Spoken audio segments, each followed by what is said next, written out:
আসসালামু আলাইকুম ওয়া রাহমাতুল্লাহি ওয়া বারাকাতুহু।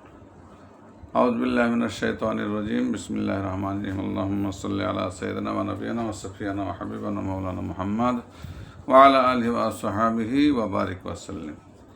আলহামদুলিল্লাহ, সমস্ত তারিফ ও প্রশংসা সেই মহান আল্লাহ তাআলার জন্য। তারপরে আল্লাহ তাআলা যে নবীজির ওসিলা আমাদেরকে বিশ্বজগতে পাঠিয়েছেন, সেই নবীজির উপরে শত কোটি দরুদ ও সালাম বর্ষিত হোক। সকলে বলেন যে আল্লাহুম্মা আমিন। সাল্লাল্লাহু আলাইহি সাল্লাম অন্যান্য নবী আলাইহিস সালামগণের আমাদের নবীর উম্মত হয়ে দোয়া করেছিলেন। আমরা দোয়া না করলেও তিনি যে আমাদেরকে মেহেরবানি করে নবীজির উম্মত করে পাঠিয়েছেন, সেজন্য আল্লাহর কাছে শুকরিয়া আদায় করি। বলেন আলহামদুলিল্লাহ। আমি আল্লাহর ওলিদের জীবনে আলোচনা করে আজকে হযরতে আহমদ সাবারি রাহমাতুল্লাহ আলাইহি হুজুরের জীবনে আলোচনা করব। মুর্শিদ রয়েছেন আল্লাহর প্রেমে বিভোর, ভাবতন্ময় মুরিদ দিন রাত তার সেবা করেন। তিনি ওই অবস্থায় মুর্শিদকে জিজ্ঞেস করেন, উনুন জ্বেলেছি কিন্তু রান্না করার জন্য ঘরে যে কিছুই নেই। মুর্শিদ ভাবতন্ময় অবস্থায় বলে ফেললেন, তুমি নিজে গিয়ে উনুনের মধ্যে বসো। পীরের আদেশে তিনি যা বলেন তাই করতে হয়। পীর মুরিদের মধ্যে এ রকম চুক্তি আছে। পীরের আদেশে তিনি যা বলেন তাই করতে হয়। পীর মুরিদের মধ্যে এর রকমই চুক্তি আছে। পীর যা বলেন তাই বলতে হবে, অনথা করা চলবে না। অতএব মুরিদ গিয়ে সত্যি উনুনের মধ্যে বসলেন। কিছুক্ষণ পরে মুর্শিদের ভাবতন্ময়তা কেটে গেল। তিনি তার প্রিয় শিষ্যের খোঁজ নিলেন। বহু জায়গায় খোঁজ করেও তার দেখা পাওয়া গেল না। হঠাৎ তার নিজের আদেশের কথা মনে পড়ে গেল। দেখা গেল সত্যি মুরিদ বসে আছেন উনুনের ওপর। তবে আশ্চর্য এই যে তার একটি লোমও পড়েনি। সুবহানাল্লাহ। এই একান্ত অনুগত মুরিদটি হলেন বিখ্যাত সাধক হযরত আহমদ সাবারি রাহমাতুল্লাহ আলাইহি। আর সুনামধন্য মুর্শিদ হলেন হযরত সুলাইমান দারানী রাহমাতুল্লাহ আলাইহি। যেমন পীর তেমনি তার মুরিদ। আহমদ সাবারি রাহমাতুল্লাহ আলাইহি সমকালের একজন বিখ্যাত তাপস। হাদিস শাস্ত্রে তার ব্যুৎপত্তি ছিল অসাধারণ। সে যুগের সবাই ধর্মীয় জিজ্ঞাসা নিয়ে তার শরণাপন্ন হতো। শিক্ষাগুরু সুলাইমান রাহমাতুল্লাহ ছাড়াও প্রখ্যাত হাদিসবেত্তা সুফিয়ান ইবনে ও আইনিয়ার রাহমাতুল্লাহ আলাইহি সহচর্যেও আহমদ সাবারি রাহমাতুল্লাহ সঙ্গ লাভ করেন। কথিত আছে, শিক্ষা সম্পন্ন করে তিনি যখন সিদ্ধ লাভ করেন, তখন তার পঠিত বইগুলো সব নিক্ষেপ করেন নদী গর্ভে।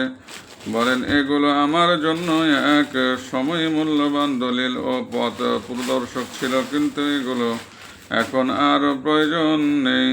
কেননা মুরিদ যতদিন পর্যন্ত পথের পথিকে থাকেন, ততদিন পর্যন্ত তার পথ প্রদর্শকের প্রয়োজন হয়। কিন্তু গন্তব্যস্থলে উপনীত হওয়ার পর আর পথ প্রদর্শনের প্রয়োজন থাকে না। হযরত আহমদ রাহমাতুল্লাহ এক পরমা সুন্দরীকে স্বপ্নে দেখে তাকে বললেন, হে সুন্দরী, তোমার চেহারা সত্যি দেখবার মতো। রমণী উত্তর দেন, আমার এ সৌন্দর্য আপনার ওসিলায় পেয়েছি। আপনি এক রাতে কান্নাকাটা করেন, তা আপনার মনে আছে কি?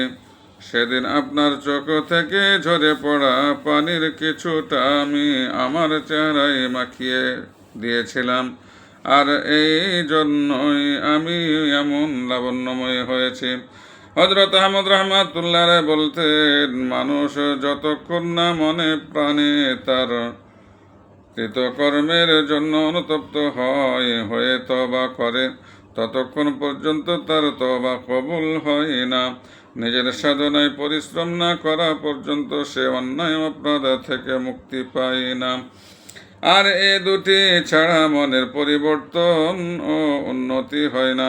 যখন সাধকের মনের পরিবর্তন হয়, তখন অন্তরে তা ত্যাগ ও সত্যনিষ্ঠার ভাব জন্মে। নির্ভরতা যখন দৃঢ় হয়, তখন মারেফাত জ্ঞান উদয় হয়।